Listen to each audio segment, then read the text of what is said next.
YouTube has been very useful, especially in the research stages of my film project. It is essential to projects like mine as it is a welfare of hundreds of low-budget short films you can access for free. YouTube represents the democratisation of the film industry in the sense that anyone, even film audiences, can post any sort of content that you can imagine. This was ideal as I was looking specifically for drama films with a hint of autobiographical genre, and I came across many filmmakers who make these genre of films. I could collate and examine plenty of common codes and conventions to see how they inform and change existing content. Another great feature of YouTube is the comments section on videos. It allows for it to be easy to gain feedback and ask filmmakers themselves about their films to help me with my research.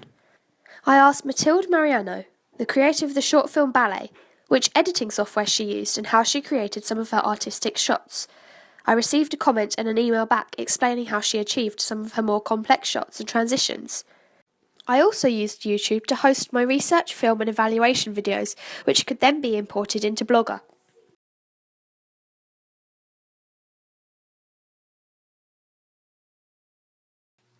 For my focus group research, I mainly used the social networking site Facebook. Facebook allows you to make a group and manage it yourself, and keep it hidden. You can post in the group photos, video clips and statuses that others can comment on. Facebook is also good as you can create polls so group members can vote on certain aspects given precise data to work with. This was helpful when coming up with my ancillaries and the title of my piece. Facebook Messenger also allowed me to ask my whole group at once for their opinions on certain aspects.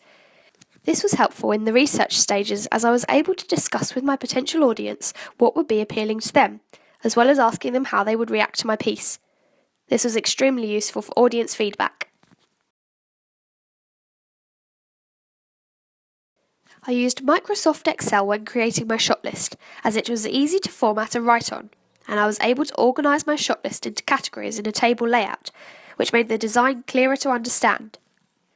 Also, I have been using the Microsoft programs such as Excel and Word since I was able to use a computer, so there was no limitations due to me not understanding how to work the software, as there sometimes was in some of the other programs I used.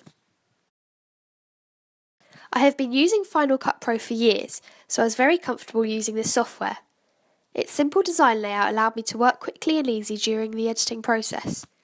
Its import tool made it easy for me to import my footage from the camera and the voiceover sound clips I recorded on my phone into the program.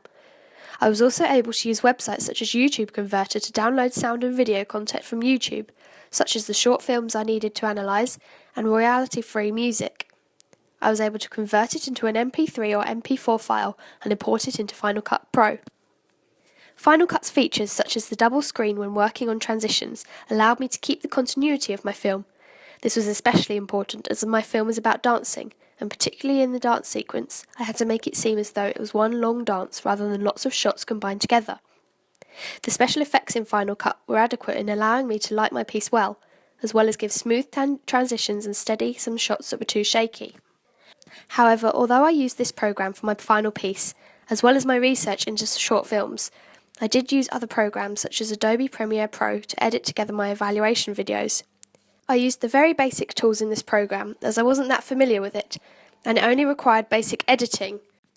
I had to use Adobe Premiere Pro as I did not have access to Final Cut at home.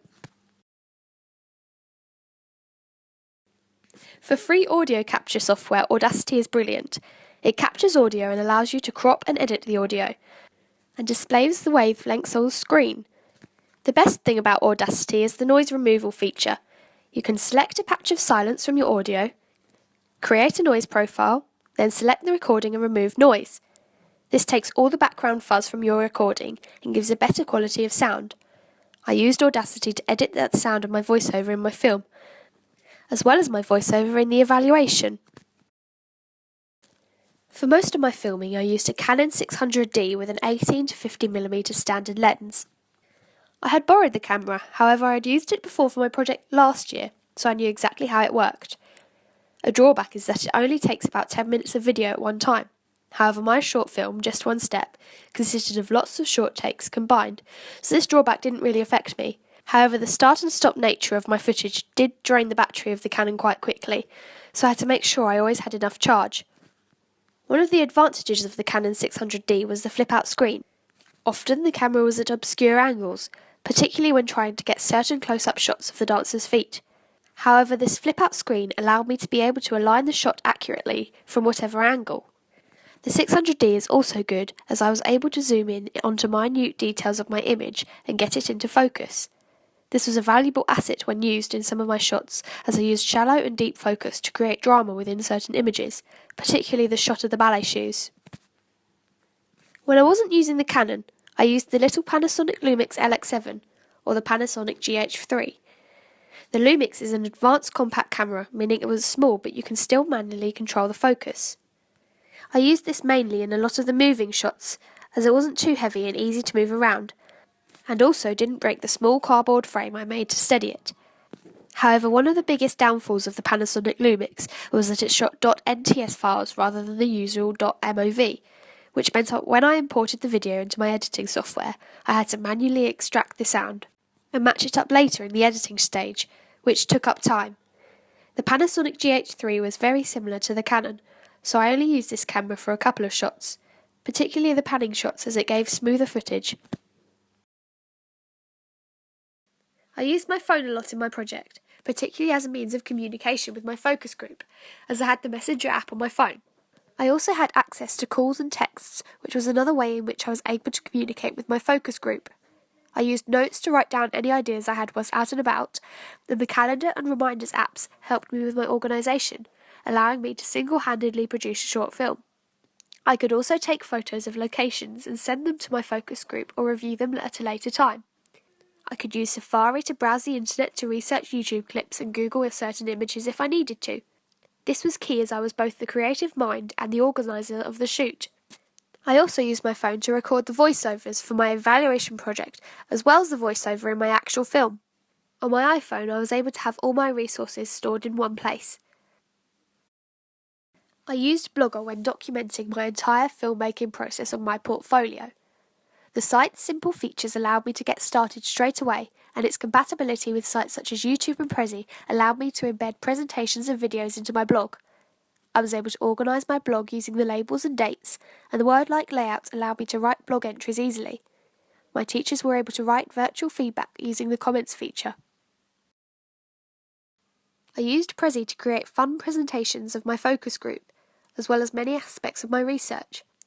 I prefer Prezi to sites such as SlideShare and Microsoft PowerPoint, as they are more visually pleasing and enjoyable to read. Prezi is a free website, and I was able to embed all my Prezis into my blog via Blogger. Overall, I have used a wide variety of media technologies within my film production process.